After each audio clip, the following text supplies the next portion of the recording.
चौरस पहा 1 2 3 4 चौरसाला पण 4 बाजू असतात आणि चौरस पहा चौरसाची समोरासमोर बाजू इक्वल असते म्हणजे चारही बाजू चौरसाच्या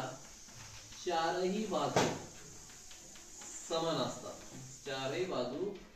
समान लांबीच्या असतात चौरसामध्ये ही 4 कोन असतात आणि चारही कोन म्हणजे प्रत्येक कोन हा काटकोन असतो काटकोन म्हणजे किती तर 90 अंशाचा आणि चौरसाचं एकूण माप